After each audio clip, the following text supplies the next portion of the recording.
Good evening, and welcome to the Nova Hub Updates, where we bring you the latest on the stories shaping our nation and the world. Tonight, we're tracking a legal showdown that could fundamentally reshape America's economy, its global standing, and the way our government makes decisions about trade. At the center of this high-stakes battle are President Trump's sweeping import tariffs, which have sparked fierce debate and are now facing a decisive test in the courts. A recent federal appeals court ruling declared that the president may have overstepped his authority, setting the stage for a potential Supreme Court battle that could have far-reaching consequences. The outcome of this case could affect everything from the price of everyday goods on store shelves to the strength of America's trade relationships with key partners around the globe. At stake is a fundamental question that goes to the heart of our democracy: who truly controls the power to impose tariffs? The president, acting swiftly in the name of national security, or Congress, with its constitutional authority over trade policy? The administration now faces a critical deadline. They have until mid-October to convince the Supreme Court to put the lower court's ruling on hold, or else the tariffs could be struck down, potentially altering the landscape of U.S. trade overnight. In the coming weeks, we'll break down the complex legal arguments, explore the economic impact on industries and consumers, and examine what this means for American families, workers, and businesses of all sizes. Stay with us as we unpack this pivotal moment in U.S. trade policy and help you understand how decisions made in Washington could ripple through your daily life and the global economy. To grasp the stakes of this economic showdown, let's start with tariffs, essentially taxes placed on goods that are brought into the country from abroad. Tariffs have long been a tool in the government's economic arsenal, but their use and impact have always sparked fierce debate. When a tariff is imposed, it makes foreign products more expensive for American consumers and businesses. The idea is to encourage people to buy American-made goods instead, strengthening domestic industries and keeping money circulating within the U.S. economy. By raising the price of imports, tariffs are designed to make foreign products less attractive, giving a competitive edge to American companies and workers. This can mean more sales for local businesses and, in theory, more jobs for American workers. President Trump made tariffs a cornerstone of his economic agenda, arguing that they were necessary to protect American industries from unfair foreign competition and to respond to what he called national emergencies. He often framed tariffs as a way to restore American strength and independence in the global marketplace. The Liberation Day tariffs, announced in April 2025, were among the broadest in U.S. history. They imposed sweeping taxes on nearly all imported goods, with the administration citing urgent threats from illegal immigration and drug trafficking as justification. The move sent shockwaves through global markets and upended long-standing trade relationships. This marked a dramatic departure from decades of U.S. policy, which had steadily lowered trade barriers in pursuit of free trade agreements and global economic integration. Suddenly, the pendulum swung back toward protectionism, reigniting debates that had simmered for generations. Supporters of the tariffs argue they shield American jobs from being outsourced, help struggling industries like steel and manufacturing, and generate much-needed revenue for the government. They see tariffs as a way to level the playing field and restore American economic power.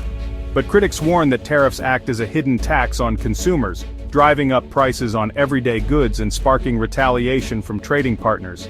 They argue that these policies can lead to trade wars, which ultimately hurt American families and businesses. Many U.S. businesses, especially small and medium-sized ones, say tariffs disrupt their supply chains, create uncertainty, and force them to pay more for parts and materials. For some, these added costs are too much to bear, threatening their survival. Retaliatory tariffs from other countries have hit American exporters hard, especially in agriculture and manufacturing. Farmers have seen their crops go unsold, and factories have faced declining orders as foreign markets close their doors to U.S. goods. The resulting price hikes and business challenges have fueled a wave of lawsuits, culminating in a high-stakes legal battle now before the Supreme Court. Business owners and trade groups argue that the administration overstepped its authority, while the government insists it acted within its rights to protect the nation. At its core, this is a battle over the future of the American economy, whether tariffs are a shield that protects prosperity or a barrier that stifles growth. Economists, politicians, and everyday Americans are deeply divided on the answer. And now, with the nation watching, the courts will decide who has the final say on America's economic destiny. The legal fight centers on the International Emergency Economic Powers Act, or IEPA, passed in 1977. IEPA lets the president act during national emergencies involving foreign threats, but does it allow imposing tariffs? The administration argues yes, citing past executive actions like Nixon's 1971 import surcharge. Opponents say only Congress can levy taxes, and tariffs are taxes by definition. Courts so far agree with the challengers, ruling IEPA doesn't grant the president power to create a new tax system. The debate boils down to the limits of presidential authority in economic crises. If the president can use emergencies to bypass Congress on taxes, it could upend the constitutional balance. That's the question now before the Supreme Court. In August 2025, the Federal Circuit Court delivered a major blow to the administration. The court ruled 7-4 that President Trump's tariffs exceeded his authority under IEPA. The judges said tariffs are taxes and only Congress can impose them. They distinguished this case from Nixon's, noting IEPA was meant to limit, not expand, presidential power. The ruling paused the end of tariffs until October 14, giving the administration time to appeal. This decision set the stage for a Supreme Court showdown. The constitutional balance of power is now in the spotlight. In a swift and highly publicized move, the Trump administration immediately appealed to the Supreme Court, urging the justices to take up the case without delay. The administration's legal team argued that the stakes were too high for a drawn-out process, and that only the nation's highest court could provide a definitive answer. President Trump himself took to the podium, warning that ending the tariffs would devastate the U.S. economy. He pointed to strong job numbers and rising factory output as evidence that the tariffs were working, and insisted that removing them now would put American workers and businesses at risk. The administration's message was clear. The economic future of the country was on the line. Now, the Supreme Court faces three possible paths. The justices could decline to hear the case, which would immediately end the tariffs and uphold the lower court's decision. Alternatively, they could agree to hear the case on their normal schedule, which could take months or even longer. Or, in rare circumstances, they could fast-track the decision, moving the case to the front of the docket for an expedited ruling. The administration is pushing hard for a quick ruling, arguing that the uncertainty is already causing turmoil in financial markets and making it difficult for businesses to plan ahead.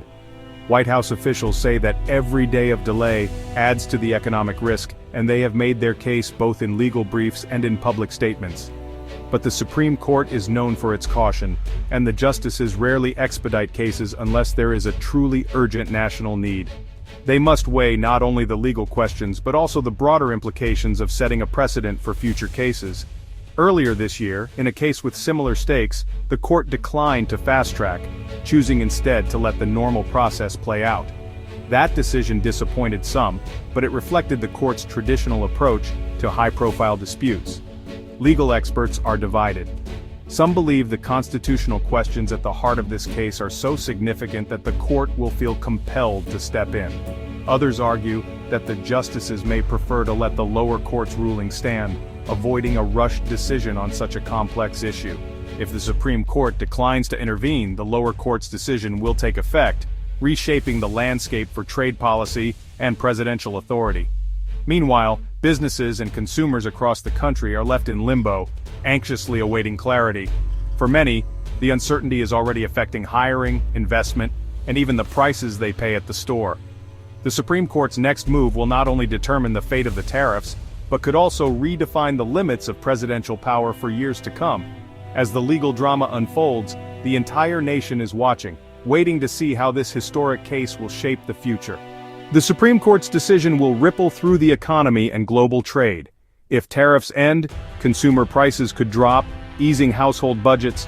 Businesses relying on imports would see costs fall, but some domestic industries could face tougher competition. If tariffs stay, higher prices and inflation persist, while protected industries keep their advantage. Exporters, especially farmers and manufacturers, would still face foreign retaliation. Politically, a ruling against the president would check executive power, a win would expand it. Globally, ending tariffs could ease trade tensions, while upholding them signals America's protectionist turn. The outcome will shape U.S. trade policy and international relations for years. For every American, the stakes are real and immediate. America stands at a crossroads, economically and constitutionally. The Supreme Court's decision will set a precedent for presidential power and the future of U.S. trade. Lower prices or continued protectionism? Congressional authority or executive action? The outcome will affect your wallet, your job, and the nation's global standing. As the justices deliberate, the country waits for a ruling that will echo for generations. We'll keep you updated as this historic case unfolds. Thank you for joining us on the Pulse Point News. Stay tuned for the stories that matter most.